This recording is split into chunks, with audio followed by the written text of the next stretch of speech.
Welcome to the Deep Dive.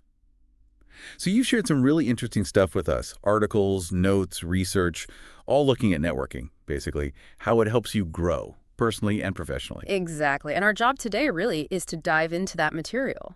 Yeah, pull out the core insights, the things that you can, use straight away. We want to get past the surface level. Find those aha moments about networking, things you maybe haven't thought about. And how to actually do it, right? Precisely. Because it's definitely more than just handing out business cards at an event. We'll look at online, offline, how you can use both. Okay, let's get started then. The material first tries to define networking. What is it, really? Because it's more than just collecting contacts, isn't it? Oh, absolutely. The definition we're working from is the process of building and nurturing professional relationships that can offer mutual support, collaboration, opportunities, and growth. Okay, nurturing and mutual support seem like the key words there. They really are. Nurturing, like, tending a garden, it takes time, effort. You can't just plant and walk away. Exactly. And mutual support, it's not a one-way street. It has to be give and take for it to be sustainable. Right. And the source also stresses it's not just quantity, like who you know, but the quality, how well you actually connect, communicate, and importantly, what you contribute. Spot on. You could have, say, thousands of LinkedIn connections, right? But if they're all superficial, They're not much use. not nearly as valuable as maybe a smaller circle where there's real engagement, real trust, it kind of makes you think, doesn't it? Are you focused on the numbers or the relationships? Definitely something to consider. Okay, so let's get down to brass tacks. Why should someone listening, why should you bother investing time in this? What are the actual payoffs? Well, the source gives some really strong reasons. First up, it opens the door to opportunities. Okay, like what? Think about jobs, collaborations, maybe even promotions. So much of that happens through word of mouth. The hidden job market stuff. Exactly. People work with and recommend people they know, people they trust. It's like having an inside track sometimes. Makes total sense. You hear about things before they even become public knowledge. What else? It also builds professional visibility and reputation. How does that work? Well, every genuine connection you make, they can potentially vouch for you, for your skills. When people know you, respect your work. They think of you when something relevant comes up. So you become top of mind for certain things. Precisely. You're building your signal, your brand in a way. Okay. And it encourages knowledge sharing. Your network is like this incredible dynamic resource. A living library. Kind of, yeah. You Yeah. tap into others' experiences, learn about trends, find out what's working, what's not. Right. Now, here's where it gets really interesting for me. The source says networking boosts confidence and communication skills. I hadn't really thought of it that way. It makes sense when you think about it, though. Every time you interact professionally, you're practicing. Practicing how you present yourself. Yeah, how you explain your ideas, how you build rapport. The more you do it, the more comfortable, the more confident you get. It's like exercising a muscle. Okay, that clicks.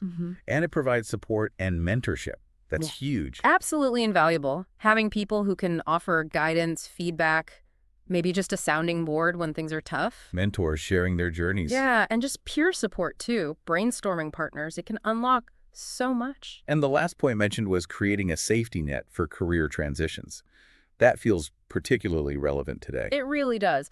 The job market is so dynamic. If you need to pivot or regroup after a setback, a strong network, it's crucial. Gives you leads, connections, encouragement. Exactly. Helps you navigate that change. Okay, those are really compelling whys. Let's get even more concrete. What can networking actually achieve for you? Tangible results. The source lists some examples. Yes, and these are things you could really see happening, like discovering hidden job opportunities. We touched on it, but those roles never advertised. They often get filled through connections. That inside track, again, it really highlights having those informal chats. What else? Getting referrals or client leads. This is huge if you're running your own business or in sales. Yeah, your network becomes like an unpaid sales team. In a way, advocates who can send business your way, introductions you wouldn't get otherwise. That's gold. What other concrete outcomes? Finding mentors or mentees. We talked about having a mentor, but being one, that's rewarding too. Solidifies your own knowledge, builds deeper bonds. Exactly. Also, staying updated with industry trends. Your network can be your radar. Your early warning system for shifts in your field. Things that might not even be in the news yet, especially relevant for your specific interests. Definitely. Then there's building partnerships or collaborations, working with others on bigger projects. combining strengths, achieving more together. That's synergy, yeah. And you can also learn about useful tools, technologies, and events. Like recommendations. Yeah, people sharing what saves them time or pointing you to a great conference you might have missed. That's a brilliant way to stay current without constant research. And importantly, gaining peer support during challenges. Just knowing you're not alone when things get tough Having that community to lean on. makes a massive difference. Finally, it mentions creating a personal brand within your niche, So becoming known for something specific. right? Your network helps amplify that, validates your expertise, makes you the go-to person. I mean, can you already see how some of these could apply directly to your own situation? Yeah, you start thinking which ones are most relevant now. It's definitely worth reflecting on which outcomes match your current goals. Okay, so we know the why and the what. But where do you do this? The source breaks it down, offline and online. Let's tackle offline first, the real world stuff. Right. Offline often means, deeper face-to-face connections, conferences, seminars, prime examples. High quality interactions, access to experts. Definitely. But the downsides. Cost, sometimes. Hmm, And maybe limited time for really deep one-on-one talks. true. What about workplace meetups or industry-specific gatherings? Good for strengthening bonds with colleagues, peers.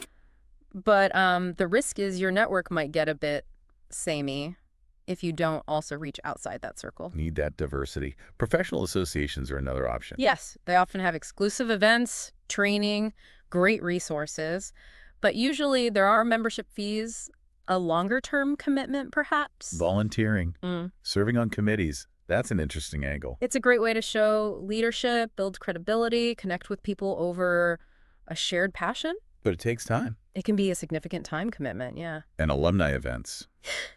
School network. Instant common ground, right? Hmm. Shared background makes starting conversations easier, but Their current focus might not match yours anymore. potentially, yeah. Doesn't always align with where you are now. And lastly, for offline, the simple coffee chat or informal one-on-ones. Love those. Relax, personalize, great for building real depth. The challenge is just, Make them happen. yeah, the effort to organize them. And they don't scale easily, obviously. Okay, let's shift gears. Online. LinkedIn has to be the big one, right? Right. It's usually the first one people think of. Huge global reach, great for showcasing expertise. Recruiters are definitely on there. The downside. It can feel a bit impersonal sometimes, or too salesy if you're not careful. Right. What about online communities? Slack, Reddit, Discord, Yeah. those niche groups. Oh, they can be fantastic. Finding your tribe, specific discussions, learning, support, really valuable. But- Quality varies a lot. And it can be a real-time sync if you're not focused. Easy to get lost down rabbit holes. Webinars, virtual conferences, they exploded recently. Super accessible, right? Watch from anywhere, often replayable, big plus. But Yeah. making those lasting personal connections harder in a big virtual room. Yeah, that Zoom fatigue is real. Yeah. Twitter or X now and other forms. Great for real-time updates, quick chats, joining trending topics. But limited depth. Yeah, the format kind of restricts those deeper conversations. Virtual coffees, one-on-one calls, the online version of the coffee chat. Pretty much. Focused, deep conversations, location doesn't matter. But again, You have to take the initiative. you do. Scheduling, follow-up, it takes effort. And finally, those networking apps, like Lunch Club, using AI. Interesting concept. Can be efficient for finding new people based on interests. But its success really depends on who's using it in your area and if their goals match yours. Lots of options. Huh. So, thinking about your own goals, the time you actually have, which of these, online or offline, feels like the best starting point for you? It's a key question to ask yourself. Okay, that maps out the where. Now, the source gives a really practical exercise. Map your network. Can you walk us through that? Sure. It's a simple but really insightful way to see your network visually. Helps you spot gaps and opportunities. How does it work? You basically imagine or draw 3 circles, one inside the other, concentric circles. Okay. Inner, middle, outer. Exactly. The inner circle is your core group. Close, trusted contacts, people you rely on for advice, support, real allies. Got it. The middle circle. That's for your, let's say, occasional professional contacts. People you interact with less often but still have a working relationship with. Colleagues you see now and then, maybe. And the outer circle. That's the aspirational one. People you want to connect with. Maybe people whose work you admire or folks in fields you want to learn more about. Potential mentors, collaborators. So it's a snapshot. Who's close, who's around, and who you'd like to reach out to. what do you do once you've sketched this out? Then you reflect. Ask yourself a few questions. First, where are the gaps for you? Look at that map, especially the outer circle. Are there important sectors missing? Types of roles? Ah, okay. See where you need more connections. Second, which area, online or offline, needs the most work for you? Based on your goals, your style, where's the biggest potential improvement?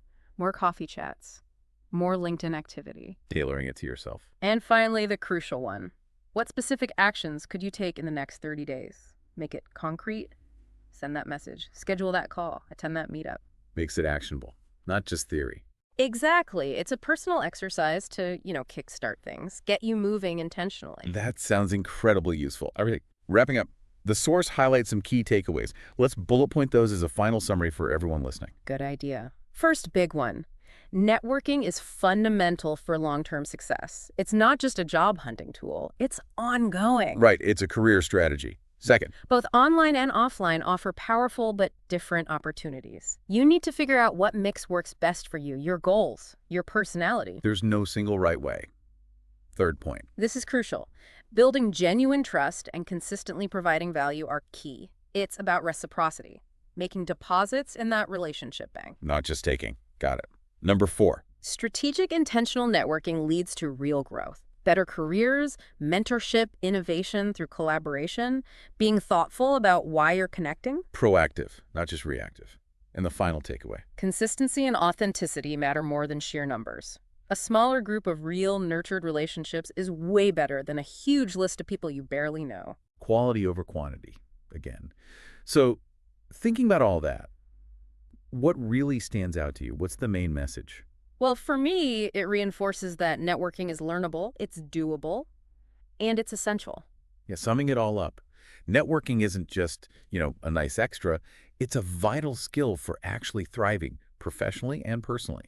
And the good news is, as we've discussed, there are so many ways you can start or improve online and off. Absolutely. This deep dive hopefully gave you a clear path through the essentials based on the material you shared. So here's a final thought to leave you with. What's one small thing, one single action you could take today, right now, to nurture a connection you already have? Or maybe explore one of these new avenues, just one step. What could the ripple effects of that one action be?